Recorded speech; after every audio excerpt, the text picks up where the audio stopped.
Guys, welcome to my channel. This is my first ever video and it's probably going to be really crap. Can you say that on YouTube? Can you? I don't know, but oh well. But if it is, just skip it. Just give it a thumbs up, whatever YouTubers say, you know. I've been wanting to post a YouTube video for so long, and now I'm 18. I thought I'd finally just post it and just stop being embarrassed anymore because I couldn't care what people say about me.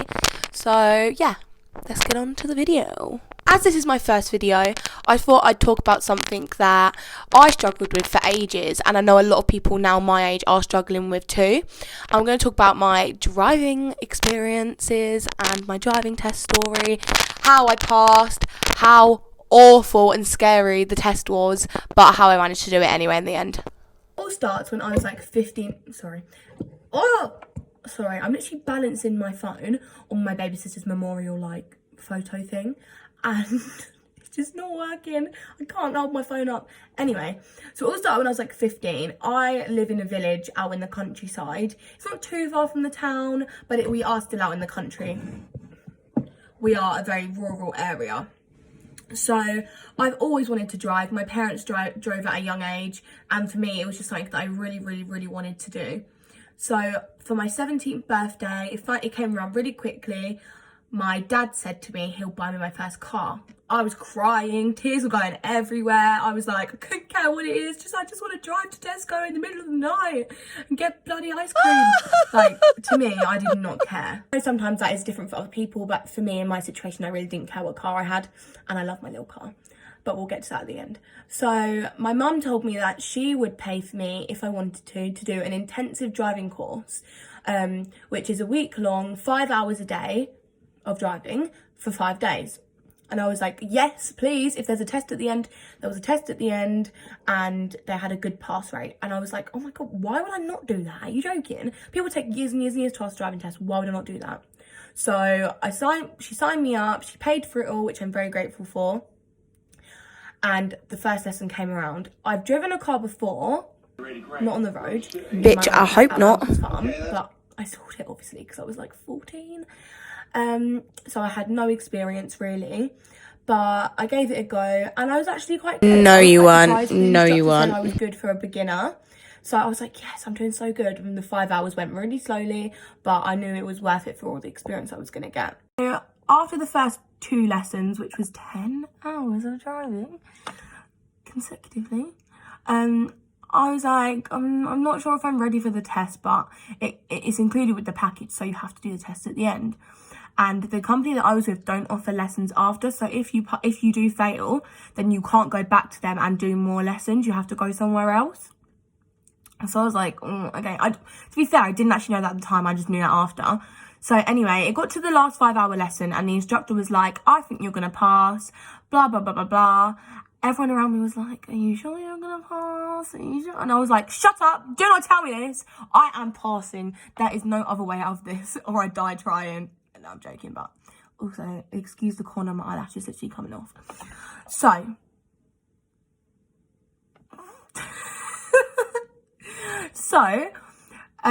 we go for the test. The examiner was, let me just say this, he was not a very nice guy.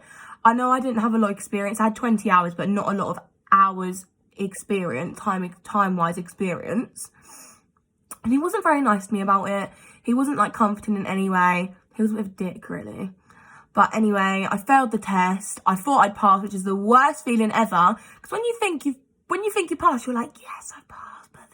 When they go, you failed, you're like, oh shit. Like, it is the worst feeling, one of the worst feelings anyway. Let me just start my mini mic.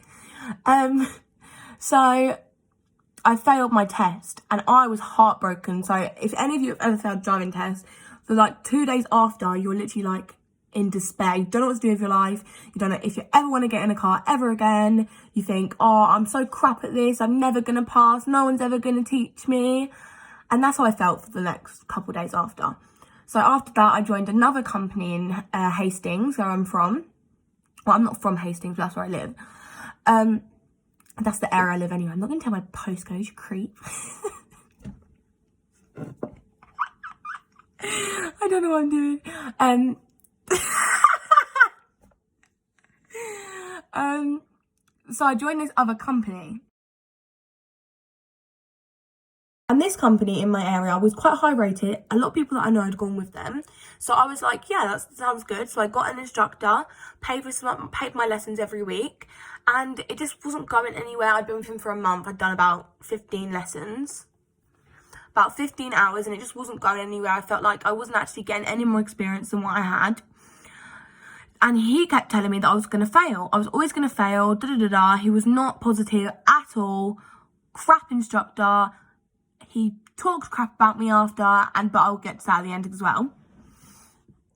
So I was in despair again. I was like, no, like my test was already booked for 2 months after. And he was like, because it was really jam-packed, so I just pre-booked it. He was like, you're not going to pass. And then he ignored me for a month. That is a lot of money he's missed out on by ignoring me for a month.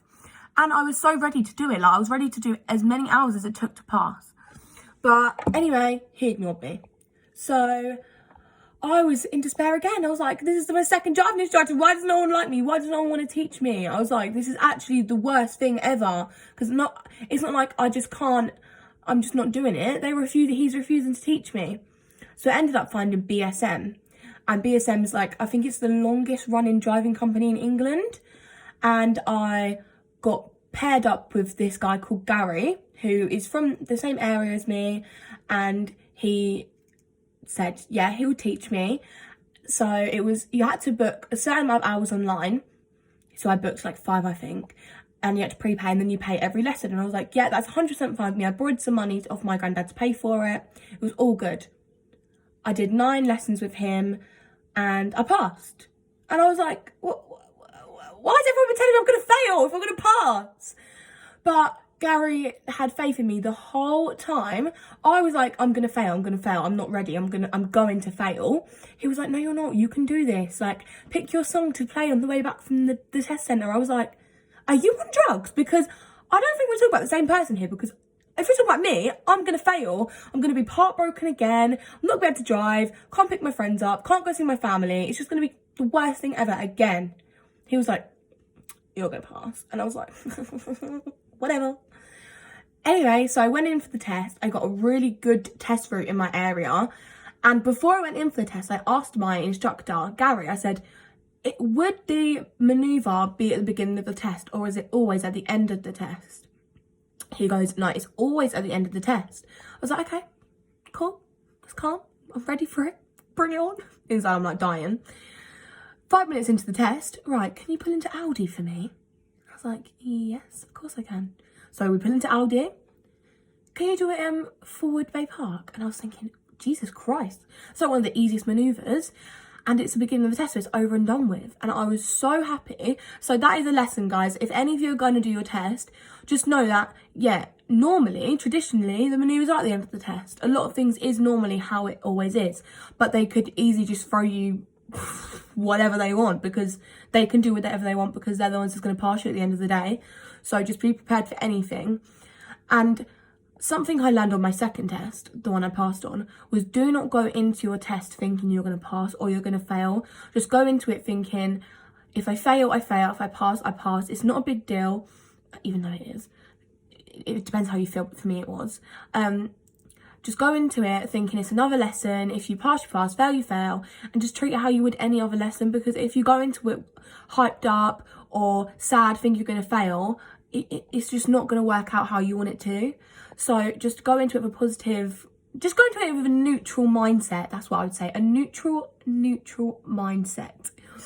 Also, make sure you're comfortable with your instructor, because I was so comfortable with my last instructor, and when I passed, it was one of the best days of my life. As soon as he said congratulations, I was sobbing. I was like putting my thumbs up to my instructor outside the car. It was just the best day. And then telling all your family is amazing as well. But you just can't think of after your test, because you never know how it's going to turn out. I would also say that genuinely, if you're not comfortable with your instructor, or you feel like they're using you for money, or you feel like they're not teaching you the stuff you should be learning, move instructors. It doesn't make you a bad driver if you change instructors. Just do what's best for you, because at the end of the day, they're not the ones passing, you are. So I would just say, yeah, do whatever you have to do to pass, because if it's really important to you, like it was to me to pass, do what you have to do. Do you know what I mean? Another thing I'd say about driving, it costs a lot of money. And I think everyone always tells you that before you pass your test. Oh, it's so expensive. You're going to have so many bills. And you're like, yeah, whatever. I don't care. Meh. But it really is, because my car insurance is £150 a month. My tax is really cheap actually on my car. It's only £2 a month, which is so cheap. But fuel is the thing that kills you, because if you want to go on long drives, especially in lockdown at the moment, because when I'm filming this, we're in lockdown still, but the rules have changed, so you can go on long drives if you want to. Like, you just want to be out driving and doing whatever you want to do. Like, even if you're on your own driving or with your family, it does cost a lot of money for petrol, but just make sure that before you do pass, or before you even think about passing or getting a car, that you do have the money after, because I had to borrow money, which is all paid off now, but it is a pain in the arse having to pay people back and worry about it all, so I'd just say that. But that's the end of my video. Oh, Jesus, that was my driving story. If it was really boring, don't watch it, because it's my first video. Give me a chance. I'm going to be, what's his name? I'm Mr. Beast in the future. I'm going to be giving away Teslas, Lamborghinis, $1,000. So just thank you for watching, and I hope this wasn't as crap as I think it was. Bye.